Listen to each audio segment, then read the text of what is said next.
Sir తెలంగాణలో చూసుకుంటే నిన్న కొత్త ఎమ్మెల్సీల ప్రమాణ స్వీకారం చేయాలి. కానీ హఠాత్తుగా హైకోర్టు బ్రేక్ వేసిన పరిస్థితి. అంటే ఈ యొక్క ప్రమాణ స్వీకారంలో ట్విస్ట్‌ల మీద ట్విస్ట్‌లు. ఎందుకంటే సోమవారం మండలి చైర్మన్ గుత్తా సుఖేందర్ రెడ్డి అందుబాటులో లేకపోవడంతో ప్రమాణ స్వీకారం వాయిదా పడింది. తాజాగా దాసోజు శ్రవణ్ అలాగే కూర సత్యనారాయణ హైకోర్టును ఆశ్రయించడంతో ఆ ప్రమాణ స్వీకారం బ్రేక్ పడింది. ముఖ్యంగా ఇక్కడ కోదండరాం ఎమ్మెల్సీ ప్రమాణ స్వీకారానికి బ్రేక్ అడ్డుకట్ట వేసింది ఎవరు అంటే ఏం చెప్తారు? తెర వెనుక ఏం జరిగింది సార్? ఇది కేసీఆర్ కుట్ర, అన్నిటికంటే కేసీఆర్ కుట్ర. ఓకే. ఆయనకి ఏంటంటే తెలంగాణ వాదులను ఎట్లా అవమానపరిచి, ఆయన కొత్తగా పెట్టిన పార్టీ ఉన్నది కదా, ఏంటిది టీఆర్ఎస్ పోయి బీఆర్ఎస్ అయింది కదా, ఈ బీఆర్ఎస్గా చెలామణి ఎట్లా చేసుకోవాలనేటువంటిది ఇంకా సోయి పోలే. అంటే ఇంత అవమానం జరిగిన 2023లో జరిగినటువంటి విచిత్రాలల్లో అతిపెద్ద విచిత్రం ఏంటంటే టీఆర్ఎస్ అది బీఆర్ఎస్ రూపంలో ఓడిపోవడం. ఓకే. 10 సంవత్సరాలు ఎక్కడో ఉన్నటువంటి పార్టీ, ఇంత మాత్రమే ఆశ వదులుకున్న పార్టీ రేవంత్ రెడ్డి నాయకత్వంలో ముఖ్యమంత్రి అయ్యేటువంటి పరిస్థితి నిర్మాణం అవుతుంది. 4% ఉన్నటువంటి బీజేపీ పార్టీకి 14% ఓట్లు, 9 మంది ఎమ్మెల్యేలు గెలవడం, ఇదంతా ఒక సంచలనం జరిగిన 2023. కానీ కేసీఆర్ ఓడిపోతాడని కేసీఆర్ అనుకోలే, ఏ నాయకుడు కూడా అనుకోలే, ఏ పార్టీ కూడా అనుకోలే. కానీ అన్యోకని కేసీఆర్ గెలవద్దు, అన్యోకని కేసీఆర్ గెలవద్దని జనం అనుకున్నారు. ఓకే. కానీ కేసీఆర్ కుటుంబానికి, కేసీఆర్కు ఇంకా సోయి రాలే. తెలంగాణ ప్రజలు కర్రుగాల్చి వాత పెట్టినా ఇంకా సోయి రాని మనిషి ఎవరన్నా ఉన్నారంటే కేసీఆర్ కుటుంబం. కేసీఆర్కి ఏమైనా సోయి ఉంటున్నదో లేదో, తలడిస్తాడో, ఎక్కడ పాడైండో ఎంకతో, కానీ కేసీఆర్ కుటుంబం ఇవాళ కేసీఆర్ చేతులున్నదనే అనిపించలేదు నాకు. ఇదంతా ప్రేరణ. ఎందుకంటే కేటీఆర్ టెంపర్మెంట్ ఏమైనా తగ్గిందా అండి ఓడినాక? ఇప్పుడు హరీష్ గారి ఆవేదనతో కూడిన స్వరం నడుతూనే ఉన్నది కదా. కడుపులో ఏమున్నా, కేటీఆర్ మీద కోపం ఉన్నా, మామ మీద అనుమానం ఉన్నా, కవిత మీద ఒక పక్క కుట్రో కుతంత్రం ఉన్నా, ఆయన ఆవేదన పడుతూనే ఉన్నాడు. ఆయన ఆవేదన ఏంటంటే ఈ టీఆర్ఎస్ని ఆయన ఓన్ చేసుకోవాలి ఎప్పుడన్నా. ఇది జరిగే పరిణామ క్రమం. ఈటల రాజేందర్ సొమ్మంతా నాశనం చేసి ఆయన ఖర్చు పెడితే నీ పార్టీ నడిచింది కదా. అన్నాడు నీ దగ్గర ఏం కాలిపోయి, నీ కారే దిక్కులేదా అన్నాడు, నీకేం కాలిపోయింది? ఎమ్మెల్సీ మనం చచ్చిపోయిన ఎమ్మెల్సీ పాపం, ఆయనదో కారు, మూతిరెడ్డి యాదగిరెడ్డిదో కారు కేసీఆర్కు ఉన్నది. ఈ కేసీఆర్కు ఉన్న ఇస్రేలల్లో గయ్యాయి. ఎన్ని సంవత్సరాలు నాశనం అయితే అన్నాడు తెలంగాణ నిలబడ్డది, తెలంగాణ ఉద్యమం నిలబడ్డది. నేనే ఉన్నా, నాకు 5 లీటర్ల డీజిల్ పోయించాడు ఆయన. అన్నాడు ఎవరిని కాళ్ళు పట్టుకున్నానో ఏం కథో తెలియదు. నన్ను వెళ్ళగొట్టే, ఈటల ఆయన వెళ్ళగొట్టే. నాయన నరసింహారెడ్డి పాపం అవమానం. ఆయన హోమ్ మినిస్టర్ చేయొచ్చు, ఆయనకి ఏం అధికారం పాడైంది? ఏమన్నా అధికారం ఇత్తనా? ఆ హోమ్ మినిస్టరు ఆ ప్రగతి భవన్, దాని పేరు, ఆ ప్రగతి భవన్కి పోతే తప్పాటకులు పెట్టింది. ఆన్నే అడ్డం పడ్డాడు బిడ్డడు, ఆన్నే అడ్డపడి అవమానంతో చచ్చిపోయా. కోదండరాం లేకపోతే నీ ఉద్యమంకు ఊపిరెక్కది. కోదండరాం లేకపోతే ఈ ఎంప్లాయీస్ ఎక్కడి నుంచి వచ్చిర్రు? కోదండరాం లేకపోతే సకల జనుల సమ్మె ఎక్కడ జరిగింది? ట్యాంక్ బండి మీద నువ్వు దిక్కున్నవా? ఉద్యమకారుణ్ణని చెప్తావే, నా వలనే తెలంగాణ వచ్చిందని చెప్తావే. ఆనాడు ఎవడన్నా ఉన్నాడా నీవోడు? అరే మేము పోవాలనే, అక్కడికి పోవాలనే అంటే విన్నవా? వినలేదు కదా. ఒక్క హరీష్ రావు పడ వేసుకొని ఇట్లా పోయిండు. ఆయనతో పోకపోతే అడను మన ముఖమే లేదు, టీఆర్ఎస్ ముఖమే లేదు. అటువంటి స్థితిలో బతికిండు కదా కోదండరాము. మనం ఏం చేయలేదు కదా, మన దగ్గరికి రానియలేదు కదా. ఉద్యమకారులను అందరినీ ఆగం చేసినావు కదా. నీతో పాటు నేను జైలుకి వచ్చిన, నేనేం పాపం చేసినని నన్ను రాజ్యసభ పంపలే. ఇప్పుడు రాజ్యసభకు పంపిన లింగయ్య యాదవ్ ఏం ఉద్యమం చేసిండని ఆయన పంపినావు. బండ ప్రకాష్ ఏం చేసిండని రాజ్యసభ పంపినావు. బసవరాజ్ సారే ఏం ఉద్యమం చేసిండని ఇవాళ ఎమ్మెల్సీ చేసినావు. ఇవాళ ఉద్యమకారులను దగ్గర రానియలేదు కదా. రేవంత్ రెడ్డి పాపం ఏమనుకున్నాడో, నేను ముఖ్యమంత్రిని అయినా ఈ తెలంగాణ అంశం, తెలంగాణ ఉద్యమంలో ఎవరెవరు ఉన్నారో వాళ్ళని ఏరుకొని ఈ తెలంగాణ ఉద్యమం మాదే అనిపించుకుంటా, ఈ సోనియా గాంధీ ఇచ్చింది అనిపించుకుంటా అని తను తంటాలు పడతాడు. ఆ తంటాలు పడే క్రమంలో కోదండరాం ఫ్రంట్ కోర్లా కనిపించింది. ఆయన ఎమ్మెల్యే చేస్తే నీకేమైంది? నువ్వు చేయకపోతేవి, ఓడి చేస్తే ఓరవపోతుంది. సుఖేందర్ రెడ్డి గారు ఎక్కడ, సుఖేందర్ రెడ్డి గారు ఉంటే ఏమవు? ప్రమాణ స్వీకారం చేయిస్తే ఏమవు? కుంపలు అంటకపోనా? హెల్త్ బాలేదని చెప్పేసి రాలే సోమవారం ఆయన గుత్తా సుఖేందర్ రెడ్డి. హెల్త్ బాగుండదయ్యా. ఎందుకు బాగుండదంటే కేసీఆర్కు ఏడ కోపం వస్తుందో, నేనెందుకు కంటు కావాలని ఆయన కొడుకు రేపు ఎంపీ కావాలి. అవుతాడు ఆ ఎంపీ కాలబడి, కానీ ఆయన కొడుకు ఎంపీ టికెట్ కావాలి. అందుకని ఆయన జ్వరం వస్తుంది. ఈ సందులో కోర్టుకు పోతారు. ఇది ఎంత అన్యాయం చెప్పండి. ఒక పక్క రేవంత్ ఇదంతా నాటకం చేయించాడు, హ్యాండ్ ఇచ్చాడు కోదండరామ్, కానీ హరీష్ రావు స్టేట్మెంట్ ఇచ్చినారు కదా. హరీష్ రావు అబద్ధం పుట్టినాక హరీష్ రావు పుట్టిండి అనిపిస్తుంది నాకు. ఎన్ని అబద్ధాలు ఆడతాడు. ఇప్పుడు మరి నేను మెదక్ జిల్లా ఇన్ఛార్జ్ ఉంటుంది కదా, హరీష్ రావు నేను ఇద్దరం కలిసే తిరిగినాం కదా. కేసీఆర్ గెలిచిన రోజు నేనే ఇన్ఛార్జ్ కదా. కేసీఆర్ సొంత కాన్స్టిట్యున్సీకి కేసీఆర్ ముఖ్యమంత్రి అయిన రోజు నేనే ఇన్ఛార్జ్ కదా. కేసీఆర్ పార్టీ ఆడ 10 సీట్లు ఉంటే 8 సీట్లు గెలిపించేందుకు నేను ఇన్ఛార్జ్ కదా. నన్ను ఏమైనా చేస్తే ఏమైనా అయిందా మీకు? బడుగు లింగయ్య ఏం చేసిండు పాపం? బడుగు లింగయ్య నన్ను అడిగేది, అన్నా నాకు పార్టీ పదవి ఇప్పియాలి. మరి నన్ను ఎందుకు చేయలే? ఇప్పుడు రేవంత్ రెడ్డితో కుట్ర అంటాను, మరి నా మీద నువ్వు కుట్ర పడినావా? రేవంత్ రెడ్డి ఎందుకు కుట్ర పడతాడండి? అంటే ఒక ఉద్యమకారుడు చట్టసభలో ఉండకూడదని ఇదంతా చేసినట్టు అనుకోవచ్చా? తప్పు. ఉద్యమకారుని దరి చేర్చుకుంటే తెలంగాణకు ఓనర్ అయిదానికి ఆయన చూస్తాడు. కేసీఆర్ కాదు, ఇప్పుడు ఉన్న ముఖ్యమంత్రి రేవంత్ రెడ్డి.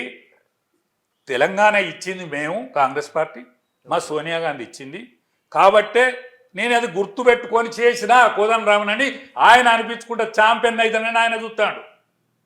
ఆయన కుట్ర పనినని మీరు అంటారు. సిగ్గుండాలి అన్నది. అసలు ఛాంపియన్, తెలంగాణకు ఛాంపియనే కేసీఆర్ అని చెప్తున్నారుగా. కేటీఆర్ చావు నోట్లో తలబెట్టినాడు మా నాన్న అని చెప్తున్నాడుగా.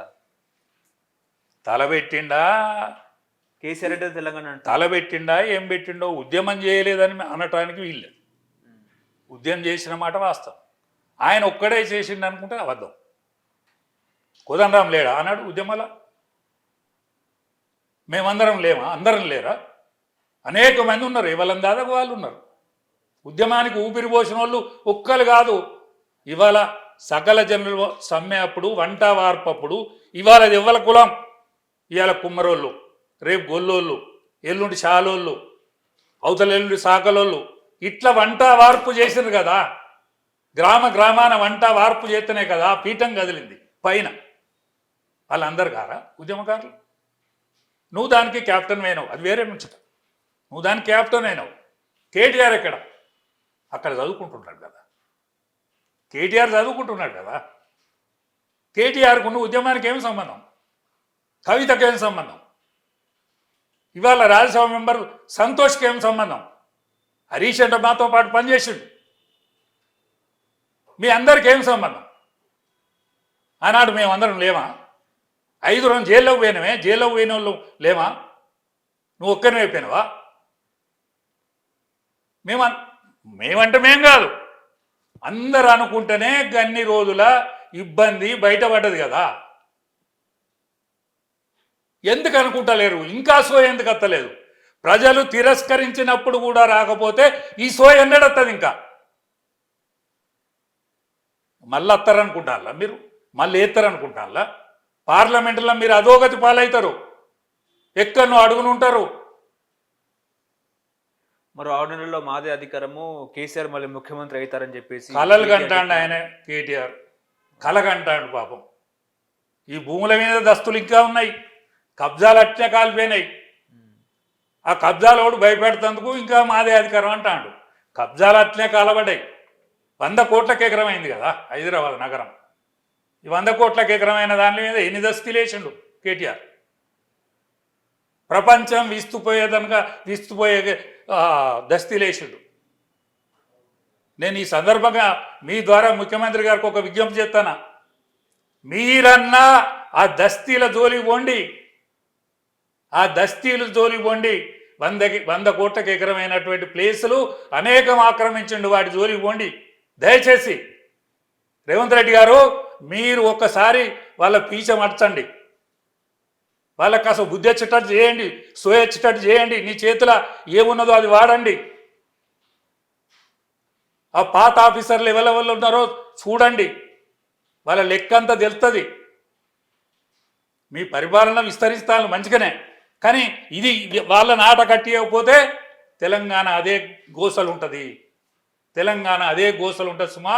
ఆ గోస నుంచి కాస్త కొద్దిగా గొప్ప నువ్వు చేయగలిగినంత చేయి. రేపు పులి బయటకు వస్తుందిగా, రేపు పులి బయటకు వస్తుంది. ఏ పులి? రేపు పులి బయటకు వస్తుందని చెప్పేసి కేటీఆర్ చెప్తున్నారు. ఏ పులి? కేసీఆర్ అనే పులి బయటకు వస్తుంది అని చెప్తున్నారు. కూరలు లేవయ్యా పులికి, గోర్లే లేవు. పులికి గోర్లు లేవు, కూరలు లేవు. ఎందుకంటే మీరు చేసిన అవినీతితోటి కేసీఆర్ ఆగమైపోయింది. కేసీఆర్ చనివే. కేసీఆర్ దురదృష్టం ఏంటంటే ధృతరాష్ట్రుడికి దుర్యోధన మీద ఎంత ప్రేమ అవుతున్నదో నీ మీద అంత ప్రేమ కాలిపోయింది. మీ చెల్లె మీద అదే ప్రేమతోటి, ఆ ప్రేమతోటి ఉద్యమకారులంతా దూరమైనలు, ఉద్యమ స్ఫూర్తి ఆయనకు కరువు అయింది. అది ఇప్పుడు గత ప్రభుత్వ మాజీ సీఎస్ సోమేష్ కుమార్ ఆస్తుల చిట్టా వివాదం చెలరేగుతుంది. అంటే ఫార్మాసిటీకి కిలోమీటర్ దూరంలో ఆయన 25 ఎకరాలు కొనుగోలు చేసినట్టు వార్తలు వస్తున్నాయి. ఎట్లా చూస్తారండి ఒక మాజీ సీఎస్? ఒకటే, కేసీఆర్ కానీ కేసీఆర్ కుటుంబం కానీ సంపాదించుకోవాలంటే వాళ్ళని దోషులను చేసిండ్రు. మొట్టమొదటి ఆఫీసర్లను దోషులను చేసి వీళ్ళు సాలినంత దండుకున్నారు. ఇప్పుడు జైలుకు పోతే వాళ్ళు జైలుకు పోతారు, వీళ్ళకేం కాదని అనుకుంటాను. సరే, వీళ్ళు జైలుకు పోతారా పోరా, ప్రభుత్వం ఏం చేస్తుందా, చట్టం ఏం చేస్తుందా, అది వేరే ముచ్చట. అది అలాగా జయలలిత లాంటిది జైలు పోయిందా? పోలేదు. ముఖ్యమంత్రి అనేక మంది ముఖ్యమంత్రులు వేయలేదు. లల్లు ప్రసాద్ యాదవ్ ఏం నేరం చేసిండండి? ఓన్లీ దానా కుంభకోణం. మీరు చేసిన దానిలో ఎంత తీనిపై చెప్పాయి, మీరు చేసిన దానిలో ఎంత తీనిపై చెప్పాయి. గోదావరి నది మీద ఏమైతుంది? కాళేశ్వరం కట్లు తెంచుకుంటుంది కదా, కాళేశ్వరం ఆగమవుతుంది కదా. ఒక పక్క సెక్రటరేట్ ఎందుకు కట్టినట్టు? 50 ఏళ్ళు ఉండు కదా సెక్రటరేట్, ఉన్న సెక్రటరేట్ 50 ఏళ్ళు ఉండు. అటువంటి సెక్రటరేట్ కట్టి ఎత్తైన అంబేద్కర్ విగ్రహం ఎందుకు పెట్టిండి ఎరికేనా? అంబేద్కర్ విగ్రహం సాటుకు, ఆ నీడకు కేసీఆర్ దాగున్నాడు. అవినీతి ఎట్లా బయటపడితే నేను అంబేద్కర్ను చూపెట్టుకుంటాను. ఇవాళ కేసీఆర్ కూతురు ఆమెట జ్యోతిరావు పూలే విగ్రహం పెట్టాలని కొట్లాడుతుందట. ఆమె దానికి నాయకురాలు. ఎంత విచిత్రం! నువ్వు బ్రాండ్ కేసా, అది సారాయి కేసా, ఏదో నాశనం అయింది కదా. ఆ కేసులనే నువ్వు కందెని అంటుకొని ఉన్నావు కదా. ఆ దరిద్రం చేతులతో మా పూలేని ఎట్లా దాకుతారండి మీరు? మీ కుటుంబం మా అంబేద్కర్ను పూలేనన్న దక్కియరా? తెలంగాణ వచ్చినాక దానికి యజమానులు అయితే దోసుక తింటిరి, మమ్మల్ని అందరినీ సకల జనులను ఆగం చేతిరి. మా సకల జనుల ఆరాధ్య దైవమైనటువంటి పూలేని కూడా దక్కనేరా మీరు? ఖబర్దార్, మేము పాలాభిషేకం చేయాల్సి వస్తుంది మీరు ముట్టుకుంటే. మీరు ముట్టుకోవద్దు. మీరు నిర్దోషులుగా తేలినాడు, తేల్చుకున్ననాడు మీరు ఎవరి జోలికైనా పోండి. ఇవాళ మళ్ళీ పార్లమెంట్ ఎన్నికలు వస్తున్నాయి. ఆ పార్లమెంట్ ఎన్నికలను కంటెస్ట్ చేసి నీ మీద కేసు కాలిపోయింది కదా, ఆ కేసును కొద్దిగా పాలిష్ చేసుకున్న దానికి ఈ ఉపాయం. ఇప్పుడు మోదీని మళ్ళీ ప్రధాని చేయడమే బీఆర్ఎస్ చీకటి ఒప్పందం అని చెప్పేసి సీఎం రేవంత్ రెడ్డి చెప్తున్నారు. నిజమే అంటారా? తప్పండి. రేవంత్ రెడ్డిది పోయిన ఎన్నికలల్లో రేవంత్ రెడ్డిది. నేనే మా ఊరి విషయం చెప్తాను మీకు. నేను 77 నుంచి యాక్టివ్ ప్రతి ఎన్నికలల్లో పాల్గొనే వ్యక్తిని. ఓకే. నేనేం కాకపోవచ్చు, అది వేరే ముచ్చట, అది అలాగే ముచ్చట. 77 నుంచి నేను పాల్గొంటాను యాక్టివ్ పాలిటిక్స్. ఫస్ట్ టైము మా వాడోళ్ళు, మా గొల్లోళ్ళు, మా యాదవులు నువ్వు వచ్చినాం బాబు అని అంటే, నేను అటువాడకే వస్తాం అని అనుకుంటాను. అంటే బాబు అన్యో కన్ను మన వాడకు రావద్దే. ఎందుకురా, ఎందుకు రావద్దు బిడ్డ అని అన్న. కాదు బాబు, నువ్వు వస్తే మళ్ళీ మేము మార్చుకోవాలి, మా వ్యూహం మార్చుకోవాలి, మళ్ళీ బీజేపీ కోట్లు అంటావు అంటే, మరి ఎందుకురా బీజేపీ వద్దా అని. బీజేపీకి ఓట్లు వేస్తే టీఆర్ఎస్ గెలిచేటట్లేదు బాబు, అందుకనే మేము కాంగ్రెస్కి వెళ్తాం అని అన్నారు. అంటే ప్రజలు కాంగ్రెస్ కోట్లు వేస్తే మాత్రమే టీఆర్ఎస్ ఓడిపోతుందనే నిర్ణయానికి వచ్చింది. ఎందుకు రా అంటే ఆలస్యమేళ్ళు, బీజేపీ వాళ్ళు ఆలస్యమేళ్ళు, కాంగ్రెస్ వాళ్ళు చక పావులు గతిపోయిండు. అందుకనే ఓట్లు వేయాలన్న. కాంగ్రెస్ పార్టీ ఏదైతే మాట చెప్పిందో, ఏ మాట, బీజేపీ టీఆర్ఎస్ ఒక్కటే అనే మాట చెప్పిందో అది ప్రజలు నమ్మింది. ఆ నమ్మకం అట్లనే ఉంచాలని ఏ రాజకీయ నాయకుడు ఆయన అంటాడు కదా. మొన్న సక్సెస్ అయినా రేపు కూడా సక్సెస్ కావాలని అనుకుంటాడు కదా. ఆ సక్సెస్ రేట్లా రేవంత్ రెడ్డి గారు అంటాను, కానీ రేవంత్ రెడ్డికి మాత్రం ఎరకలేదు. ఇప్పుడు బీఆర్ఎస్లో కొంతమంది ఎమ్మెల్యేలు సీఎం రేవంత్ రెడ్డిని కలుస్తున్నారు. సో వాళ్ళు బయటకు వచ్చిన తర్వాత మేము మర్యాదపూర్వకంగానే కలుస్తున్నామని చెప్తున్నారు. కానీ కొంతమంది ఎమ్మెల్యేలు ఆల్రెడీ రేవంత్ రెడ్డి ట్రస్ట్లోకి వెళ్ళిన పరిస్థితి అని చెప్తున్నారు. అలాగే ఒక సిట్టింగ్ ఎంపీ కూడా బీఆర్ఎస్కి షాక్ ఇచ్చి ఏఐసిసి నేతలతో ట్రస్ట్లో వెళ్ళిపోయినారు. ఆల్రెడీ వాళ్ళు హామీ ఇచ్చారు టికెట్ ఇస్తామని. రేపు మాపు ఆయన బీఆర్ఎస్ నుంచి కాంగ్రెస్లోకి వెళ్తారనే వార్తలు వస్తున్నాయి. ఎట్లా చూస్తారండి ఈ పరిణామాలు? అంటే రేవంత్ రెడ్డి ఘర్ వాపసి మొదలు పెట్టినారా? ఆపరేషన్ ఆకర్ష్ సీఎం మొదలు పెట్టారంటే ఏం చెప్తారు? అంటే ఆయన రేవంత్ రెడ్డి ఇప్పుడే మొదలు పెట్టలేదు. ఓకే. కానీ ముట్టుడు చేస్తాడు. ఈ పెరుగు కింద తేనె రాస్తాడు ఆయన. వెనకట ఉడువు ఉండేది. ఉడువు అనే విషయం మీరు వినరు లేదు. ఈ కీడ కింద తేనె రాస్తే వెనకట గడీలు, వెనకట రాజభవనాలు, లేకపోతే మనం రాజుల భవనాలు కొల్లగొట్టాలంటే దీనికి రాసేది. అయితే ఉడుము పాక్కుండా పోయేది. ఉడుము తోకకు ఒక మంచి దండెడ కట్టి ఆ పైకి చేరిన తర్వాత, ఇప్పుడు మా వరంగల్ కిలా ఉన్నది కదా, ఆ కిలాను కూడా గట్లే ధ్వంసం చేశారు. ఆ పైకి పోయిన తర్వాత ఇట్లా ఇగ్గుతే ఉడుము పట్టుకుంటుంది అన్నట్టు. ఎంతమంది అయినా ఎక్కచ్చు, ఉడుము జారదు. కానీ తేనె ఆశకు పైన ఎంత తేనె ఉన్నదో అక్కడ తినచ్చునని నాకు కూడా పైకి పోతుంది. అట్లనే రేవంత్ రెడ్డి గారు తేనె రాస్తాడు తప్ప నోట్లే పోతలేడు. ఇప్పుడే పోతే హరీష్ మొన్న పోయిన ఎమ్మెల్యేలు ఎవరైతున్నారో సొంత మెదక్ జిల్లా, కేసీఆర్ సొంత పుట్టిన జిల్లా వాళ్ళు పోయిండు. చాలా విచిత్రమే. అది హరీష్కు తెలియకుండానైతే అవుతుందని నేను అనుకోను. ఆయన కూడా భవిష్యత్తు విన భయం ఉన్నది. ఏం భయం? కాళేశ్వరం. కవితమ్మ ఇప్పుడు కవిత గారు ఇక్కడ పోటీ చేయాలనుకుంటాను. మెదక్ జిల్లాలో మెదక్ కాన్స్టిట్యున్సీలో పోటీ చేయాలనుకుంటాను. ఎందుకు పోటీ చేయాలనుకుంటుంది? ఎమ్మెల్సీ అయిపోయేది కాదు. ఈ ఎన్నికలల్లో కొంచెం పాలిష్ అవుతుంది కదా. ఏమన్నా ఇబ్బంది, ఏదన్నా కేసు ఇబ్బందో అదో ఇదో ప్రజలల్లో పోయే అటువంటి అవకాశం ఏర్పడుతుంది కదా. ఆమె అందులో పోవాలనుకుంటుంది. గెలుతుందా సత్తదా వేరు ముచ్చట, కానీ అలా పోవాలనుకుంటుంది. కానీ అది హరీష్కు మింగుడు పడతలేదు. మింగుడు పడక జరిగిన తతంగం ఇదంతా. ఓకే. పార్లమెంట్ ఎన్నికల కనుకనైతే నేను ఏం జరుగుతుందని అనుకుంటలేను. పార్లమెంట్ ఎన్నికల తర్వాత జరగకుంటే ఆశ్చర్యపడేది లేదు. ఓకే.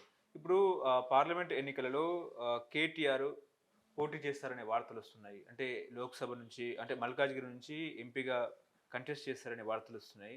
ఎట్లా ఉండే అవకాశం ఉందండి? ఒకవేళ కంటెస్ట్ చేస్తే జాతీయ నాయకత్వం మొత్తం కూడా కేటీఆర్ వైపు చూసే అవకాశం ఉందంటారా? ఇక వాళ్ళ ముఖాన ఎవరు చూసేటట్లేదు. జనం చూస్తే పైోడు చూస్తాడు కిందోడు అందరు చూస్తారు కానీ జనం వాళ్ళ ముఖాన చూసేటట్లేదు, బీఆర్ఎస్ ముఖాన చూసేటట్లేదు. కేటీఆర్ కానీ హరీష్ రావు కానీ కేసీఆర్ కానీ వాళ్ళ అందాదేందో వాళ్ళకు తెలియని వాళ్ళు కాదు. పైకి ఏం మాట్లాడినా వాళ్ళ అందాద వాళ్ళకు తెలుసు, కాబట్టి వాళ్ళు జాగ్రత్తగానే ఉంటారని నేను అనుకుంటాను. ఓకే, ఇప్పుడు బీజేపీ కోసం పార్లమెంట్ ఎన్నికలకు కాంగ్రెస్ డమ్మీ అభ్యర్థులను పెడుతుందని చెప్పేసి బీఆర్ఎస్ చెప్తుంది, నిజమే అంటారా? ఎవరు అంటే బీజేపీ కోసం పార్లమెంట్ ఎన్నికలకు కాంగ్రెస్ డమ్మీ అభ్యర్థులను పెడుతుందని చెప్పేసి బీఆర్ఎస్ నాయకులు చెప్తున్నారు. తప్పది. ఎంత మాత్రం ఇవాళ కాంగ్రెస్ పార్టీ నిన్న కాక మొన్న గెలిచిన పార్టీ కదా, వాళ్ళు గెలవాలనుకుంటారు తప్ప ఓడిపోవాలని ఎందుకు అనుకుంటారు? ఓడిపోవాలని ఎందుకు అనుకుంటారు? ఇవాళ బీఆర్ఎస్కు ఓట్లు పడేది లేదు. ఇవాళ మోడీ ప్లస్ కాంగ్రెస్ ఇక్కడ. ఓకే, ఇవాళ మోడీ ముందట ఉన్నాడు, బీజేపీ ఎన్నుకున్నది. మోడీ తర్వాత బీజేపీ పోతుంది. మోడీ యొక్క చరిస్మా కానీ ఆయన యొక్క ఆలోచన విధానం కానీ ప్రజలు మామూలు పామర జనం కూడా విన్నది, పామర జనం కూడా వెళ్ళిపోయింది. దాని తర్వాత నిన్న కాకపోయినా కాంగ్రెస్ గెలిచింది, మళ్ళీ గెలవాలనుకుంటారు తప్ప వీక్ క్యాండిడేట్స్ని ఎందుకు పెడతారు? వీళ్ళు ఏదో బదనాం చేస్తామని అనుకుంటాను.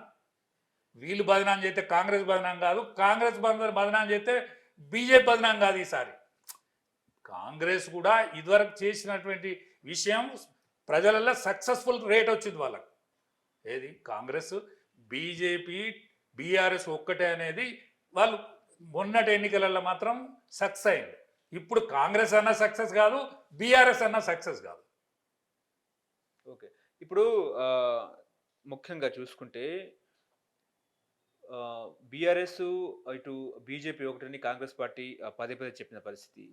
ఈ ఎన్నికల్లో ఏ పార్టీకి ఎన్ని సీట్లు వచ్చే అవకాశం ఉంది? ముఖ్యంగా మోడీని ఎదుర్కొనే దమ్ము కేవలం కేసీఆర్కే ఉంది, అక్కడ ఢిల్లీలో కేజ్రీవాల్కే ఉంది, మమతా బెనర్జీకే ఉందని చెప్పేసి కేటీఆర్ వ్యాఖ్యలు ఎట్లా చూస్తారండి? కేసీఆర్ పని అయిపోయిందండి. ఎన్ని చెప్పినా కేసీఆర్ పని అనేది అయిపోయింది. ఏం చేసినా ఇక్కడ ఇక ప్రాంతీయ పార్టీకి తావు లేదండి. ఇక్కడ ఈ ఎన్నికలల్లో పార్లమెంట్ ఎన్నికలల్లో కాలోరు ఎక్కువ ఆడిస్తుంది. ఇంకెందుకంటే పైసలు ఒడవలే వాళ్ళకు, వాళ్ళు సంపాదించిన పైసలు ఒడవలే. పోతే కొంత క్యాడర్ ఉన్నమాట నిజం. క్యాడర్కి కానీ లీడర్కి కానీ చెల్లకుంటున్నారు ఊళ్ళే. క్యాడర్ కానీ లీడర్ కానీ చెల్లని పైసా కింద ఉన్నారు. కానీ చెల్లని పైసకు గీతలు ఎక్కువ కదా, గీతలు ఎక్కువ ఉన్నాయి. ఆ గీతలు ఎక్కువ మీద అనుకుంటాను. కానీ పార్లమెంట్ ఎన్నికలు ఆఖరి ఎన్నికలు, ఈ పార్లమెంట్ ఎన్నికలు ఆఖరి ఎన్నికలు, అసెంబ్లీ వరకు ఆ పార్టీ ఉండదు. ఎన్ని సీట్లు వస్తాయండి బీజేపీకి, కాంగ్రెస్కు, బీఆర్ఎస్కు? మెజారిటీ సీట్లు బీజేపీకి వస్తాయి, దాని తర్వాత కాంగ్రెస్కి వస్తాయి. బీఆర్ఎస్ థర్డ్ ఉంటుంది, 2-3 సీట్లలో ఉండొచ్చు, అంతకంటే ఏముండదు. తెలంగాణ బలం గలం అంతా మేమే పార్లమెంట్లో అంటున్నారు ఆ కేటీఆర్. అంటే కేటీఆర్కు టెంపర్మెంట్ పోతలేదు. ఆంభావంతో కూడిన టెంపర్మెంట్ ఆయనకు రాకపోనుండే. ఎందుకంటే ఎవరినైనా ఆంభావం ఏం సుఖ పెట్టలే. చరిత్ర చూస్తే ఆంభావంతో ఎవడు ముందడి పోలే. ఆత్మవిశ్వాసం గొప్పదే, కానీ ఆంభావం మంచిది కాదు. కానీ ఆయనకు ఆత్మవిశ్వాసం కంటే ఆంభావం పాలెక్కువ ఉన్నది. రేవంత్ రెడ్డి తెలంగాణ ప్రజలు ఎన్నుకున్న ముఖ్యమంత్రి కాదు, ఆయన మేనేజ్మెంట్ కోటాలో ఢిల్లీ నాయకులు ఎన్నిక చేస్తేనే ముఖ్యమంత్రి అయ్యాడని చెప్పేసి కేటీఆర్ వ్యాఖ్యలు ఎట్లా చూస్తారండి? నిజంగా ఆయన తెలంగాణ ప్రజలు ఎన్నుకున్న ముఖ్యమంత్రి కాదంటారా? ఒక్కటేనండి, ఆయన తెలుగుదేశం పార్టీలో ఉండే, తెలుగుదేశం పార్టీలో ఉండి కాంగ్రెస్ పార్టీకి నాయకత్వం వహించింది.